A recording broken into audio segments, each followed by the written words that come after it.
Rahul memorial Delhi public international school का हुआ भव्य उद्घाटन। प्रोफेसर रीता वर्मा ने आकर के स्कूल का उद्घाटन किया और विधिवत मंत्रोच्चारण और पूजा पाठ के साथ दीप प्रज्वलित करके शुभारंभ किया। बलियापुर सालुक चपड़ा स्थित Rahul memorial international public school का 7 फरवरी को उद्घाटन किया गया। इसमें बीआईटी सिंदरी के director, Delhi public international school India के सीईओ, एडमिनिस्ट्रेटिव हेड भी उपस्थित थे। इनॉग्रेशन के उपलक्ष्य में स्कूल में एडमिशन फीस एकदम फ्री कर दिया गया है और साथ में किसी तरह का कोई डोनेशन का कोई कॉन्सेप्ट नहीं है। बच्चे को अच्छी शिक्षा देना इनका यही मकसद है और साथ में भारतीय संस्कृति को बेस बना के चलेंगे, क्योंकि संस्कार जो है हमारी संस्कृति में छुपी हुई है और ये संस्कार विधिवत आपको दिखेगी। माध्यम अंग्रेजी रहेगा लेकिन हमारा संस्कार भारतीय रहेगा। आइए देखते हैं एक एक्सक्लूसिव रिपोर्ट। बहुत कुछ मैंने सोचा था जो मैं बोलूँगी, मेरे मन में अक्सर आता है। मुझे स्कूल में पढ़ाने का बिल्कुल एक्सपीरियंस नहीं है। मैंने शुरू से सिर्फ कॉलेज में पढ़ाया, लेकिन स्कूल के शिक्षकों के लिए मेरे मन में बहुत श्रद्धा है और मैं बिल्कुल ये बात मानती हूँ कि कॉलेज में और यूनिवर्सिटी में पढ़ाना बहुत आसान है। आपको पके पकाए विद्यार्थी मिलते हैं, आप जाकर लेक्चर देते हैं और ज़रूर हम लोग कोशिश करते हैं कि वो समझे, पर हम लोग प्रिज्यूम करते हैं कि अगर यहाँ तक आ गए हैं तो उनको समझना चाहिए। लेकिन स्कूल के टीचर्स, मिडिल स्कूल में पढ़ाना मुश्किल है, उससे भी ज़्यादा मुश्किल है नर्सरी स्कूल में पढ़ाना। बहुत मैं यही मानती हूँ कि सबसे ज़्यादा सैलरी तो उन्हीं लोग की होनी चाहिए, क्योंकि उस पढ़ाने में धैर्य की इतनी ज़रूरत होती है। उस बच्चे के मन में अनुराग उत्पन्न करना होता है शिक्षा के लिए, और ज़बरदस्ती अगर आप पढ़ाएंगे, मैंने मेरे 2 बेटे, उनको मैंने पढ़ाया है बचपन से, और मुझे इस बात का दुख है कि मेरी भी उम्र कम थी, इतनी मैं शायद समझदार नहीं थी। मैं उनको बहुत पीटती थी पढ़ाने में।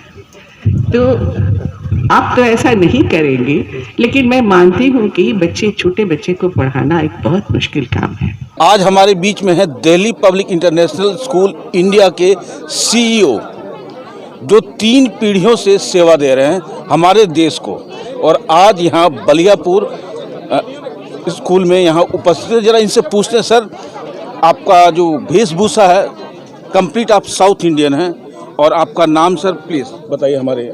मेरा नाम डॉक्टर राजू गोपालन है। जी जी। मैं बेसिकली केरल से बिलोंग करता हूँ और अभी मैं फ़िलहाल दिल्ली रहता हूँ। और आज इस स्कूल की ओपनिंग जो देखी मैंने, जो यहाँ गांव प्रवेश के क्षेत्र में अच्छी शिक्षा बच्चों को मिले, इस माध्यम से जो ये स्कूल बना है, तो बहुत खुशी होती है कि उन बच्चों को भी जो कि शहर से दूर हैं, क्वालिटी एजुकेशन से दूर हैं, उनको अच्छी क्वालिटी एजुकेशन गांव-गांव तक मुहैया करा पाएँ। यही लक्ष्य लेकर हम 3 पीढ़ियों से चल रहे हैं सर एक चीज़ और बताइए, यहाँ ये गांव जैसा माहौल है, क्षेत्र है, यहाँ पे वो हाईटेक एजुकेशन, आज की डेट में एजुकेशन इतना खर्चीला हो गया है कि गरीब या मध्यम वर्गीय का कमर टूट जाता है, तो उसको आप कैसे मैनेज कीजिएगा? बड़ा वाइटल सवाल है सर।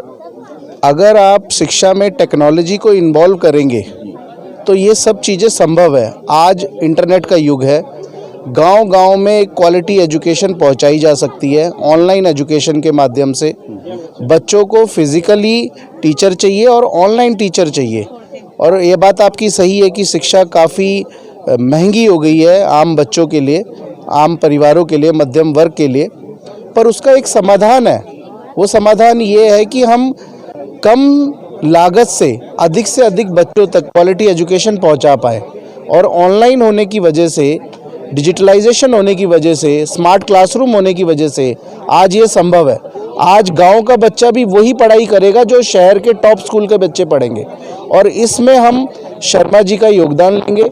यहाँ पर एक बिल्डिंग बन गई है जहाँ पे टॉप क्लास टीचर्स आएंगे, हमारी क्वार्टरली विजिट होगी, और कहीं ना कहीं हम ये इसका खास ध्यान रखेंगे कि बच्चों से मिनिमम फीस ली जाए और उनको उच्च क्वालिटी का एजुकेशन दिया जाए। सर आप चूँकि ऑल ओवर इंडिया घूमते हैं, आप अपना छोटा सा अनुभव हमारे धनबाद और झारखंड वासियों को, स्टूडेंट और उनके माँ बाप को शेयर कीजिए। देखिए सर, हर बच्चा यूनिक है, हर बच्चा इम्पॉर्टेंट है और हर बच्चे में एक स्किल है। कुछ बच्चे ऐसे होंगे जो शिक्षित होकर डॉक्टर इंजीनियर बनेंगे, कुछ बच्चे आर्टिस्ट बनेंगे, कुछ बच्चे सिंगर बनेंगे। अगर हम बच्चों को एक ऐसा माहौल दें कि उनको जो करना है वो अपने जीवन में अच्छे से, बेहतर ढंग से, अच्छी गाइडेंस में कर पाए, तो यही एक बहुत बड़ा अचीवमेंट है। आज के समय में, आज के युग में जानकारियां तो इंटरनेट पे अवेलेबल है, पर सही दिशा, सही मार्ग वो बताने के लिए कोई नहीं है।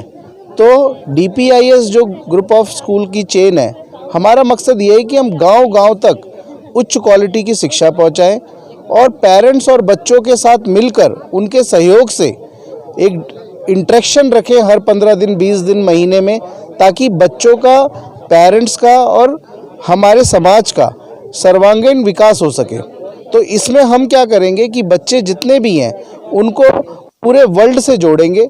हमारे अलग अलग स्कूल्स में कंपटीशन होंगे, बच्चों को वहाँ बुलाएंगे और स्कूलों के बच्चे यहाँ आएंगे, तो बच्चे आपस में मिलकर एक ओवरऑल डेवलपमेंट करेंगे। प्लस पेरेंट्स को भी हम गाइड करेंगे कि बच्चों को किस तरह से हैंडल करना है, क्योंकि आज के माँ बाप सिर्फ नंबरों के पीछे भाग रहे हैं कि मेरे बच्चे के 90% आ जाए, 99% आ जाए, वो डॉक्टर इंजीनियर बन रहा है, अच्छा डॉक्टर इंजीनियर बने, इस बात पे हमारा खास ध्यान रहेगा। और माँ बाप को भी काउंसिल करके समझाएंगे, क्योंकि देखिए शिक्षा जो है सिर्फ बच्चे की नहीं होगी, माँ बाप की भी होगी। उन्हें भी समझाएंगे कि आज नए नए फील्ड आ गए हैं और उस फील्ड के माध्यम से बच्चा अपने जीवन में तरक्की कर सकता है। Thank you sir. Nitin ji, आप एडमिनिस्ट्रेटिव हेड हैं Delhi public international school of India. सबसे पहले सभी चैनल की ओर से आपको बधाई। और ये बताइए कि आपने जो यहाँ शुरुआत किया, इसके पीछे आपने कितना लाइजनिंग किया और क्या विजन था आपका? एक्चुअली पहले तो प्लान था ही कि कुछ ना कुछ स्कूल का वेंचर हम लोग करेंगे, बट ये नहीं सोचा था कि इतना बड़ा ब्रांड के साथ हम लोग जुड़ जाएंगे। ये हमारी किस्मत है। राजू गोपालन सर, विजय सिंह पवार सर, ये दोनों का बहुत बड़ा सपोर्ट है। विजय सिंह पवार हमारे DPIS के चेयरमैन हैं, राजू गोपालन सर CEO हैं, तो इनका बहुत सपोर्ट रहा है। तो कहने की इनसे कनेक्टिविटी हमारा रहा है, तब जा कर के हम लोगों ने इस चैन को यहाँ स्टार्ट किया है। और मेरी बहुत खुश नसीबी है कि राजीव नयन शर्मा से हमारी मुलाकात हुई और एक पल में हमारा स्कूल फाइनल हुआ। आज स्कूल इस पगार पे खड़ा है, इस तरीके से खड़ा है कि हम लोग, आप देख सकते हैं कि क्या रिज़ल्ट आपको मिल रहा है। बट कोशिश है कि हम लोग अच्छा से अच्छा करें। और रहा बात एडमिशन का, एडमिशन देखिए, एडमिशन लेना एक बहुत बड़ा फैक्टर नहीं है स्कूल के लिए। बच्चों को अच्छा शिक्षा देना, अच्छा परिवेश देना, ये दोनों बहुत इम्पोर्टेंट है। और ख़ास करके हम लोगों ने शहर से थोड़ा हट करके बलियापुर में ये स्कूल हम लोगों ने किया है, निरसा के अंतर्गत आता है। तो इस जगह हम लोगों ने खास करके ध्यान रखा है कि बच्चों का फ़ीस मिनिमम हो। हमारा जो फ़ीस है उसमें हम लोगों ने मैक्सिमम से मैक्सिमम कम करने का कोशिश किया है। इस सेशन में काफ़ी फ़ी, स्पेशली मंथली फ़ीस भी कम किया गया है, एडमिशन फ़ीस ऑफ किया गया है, जो डिपॉजिट अमाउंट है वो भी ऑफ किया गया है, कॉशन मनी ऑफ किया गया है। तो इन सब बातों को रखते हुए हमने ऐसा किया है कि नॉर्मल जो बच्चे स्कूल में पढ़ते हैं, नॉर्मल स्कूल में, तो उस लेवल का फ़ीस अभी हम लोगों ने लाके इस सेशन के लिए रखा है। और माहौल कंप्लीट कॉन्वेंट का होगा, परिवेश जो कंप्लीट है इंडियन कल्चर का होगा, उसमें कहीं कोई कंप्रोमाइज़ नहीं है। हम लोग एफर्ट लगा रहे हैं। आप अभी म्यूज़िक टीचर का आप थोड़ा सुने होंगे तो आपको समझ में आया हो कि हम लोगों ने किस तरह का टीचर अपॉइंट किया है। बाकी धीरे धीरे लोग अपॉइंट हो रहे हैं, हमारा एडमिशन भी स्टार्ट हो गया है। बाकी हर तरह से हम लोग सपोर्ट करेंगे, कोई कहीं कोई दिक्कत नहीं है। Thank you. एक ऐसा पल जिसे हम याद करने का प्रयास करेंगे और उसे जीने का प्रयास करेंगे। आज हम लोग खड़े हैं दिल्ली पब्लिक इंटरनेशनल स्कूल में, जिसका आज उद्घाटन होने जा रहा है। लेकिन दिल्ली पब्लिक इंटरनेशनल स्कूल के पीछे एक शख्सियत है, एक राज छुपा हुआ है। राहुल नयन, शायद वो सितारा कहीं खो गया है। उस सितारे का कुछ जीता जागता दोस्त जो उनके साथ में पल बिताया है, आज उनसे हम पूछते हैं और जानकारी लेते हैं। क्या नाम हुआ सर आपका? कुंदन कुमार। आप कब से उनके साथ? स्कूल फ्रेंड हम लोग स्कूल फ्रेंड थे, 8th क्लास 8th 9th से एक साथ। और कहाँ तक आप लोग का साथ रहा? काफ़ी टाइम तक मतलब फ्रेंड थे हम लोग, कनेक्शन में तो थे ही जब तक मतलब थे वो, हम लोग कनेक्शन में थे।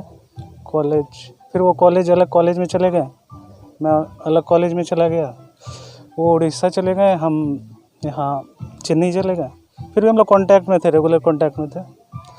और मतलब उसको अगर आप उनको बोलिए तो एक्सप्लेन करना ही वजह मतलब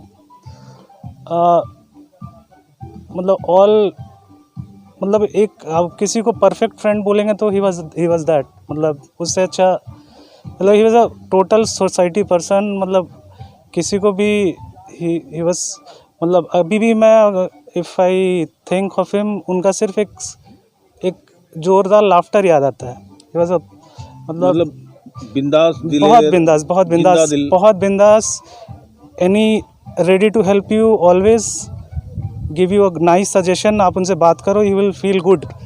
5 मिनट आप उनसे बात करो, आप अभी अलग स्टेट ऑफ माइंड में है, कुछ परेशानी है, you talk to him, you will get better.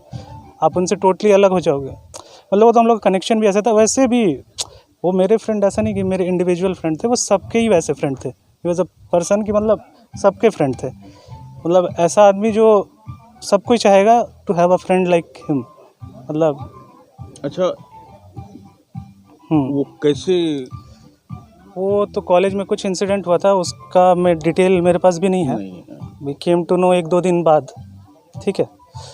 तो फिर हम लोग गए थे वहाँ पटना में, जो भी क्रिमेशन हुआ था, तो आई वेंट देयर। वहाँ फिर हम, और तो यही है बहुत, अगर वो मतलब जो भी है जहाँ भी है, मतलब तो उनके अगर वो एक प्योरिटी थी, इसीलिए सब हो पा रहा है उनमें।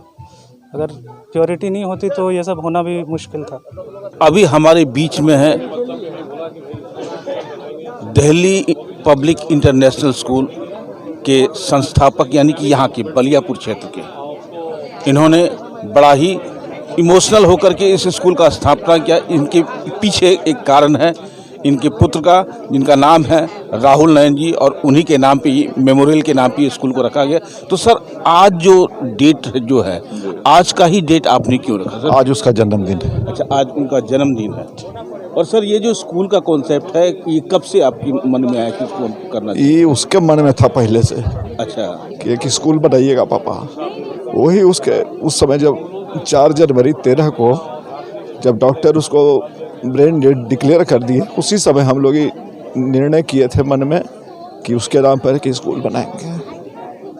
चलिए, आपसे हम बहुत ज़्यादा बात क्षमा चाहते हैं।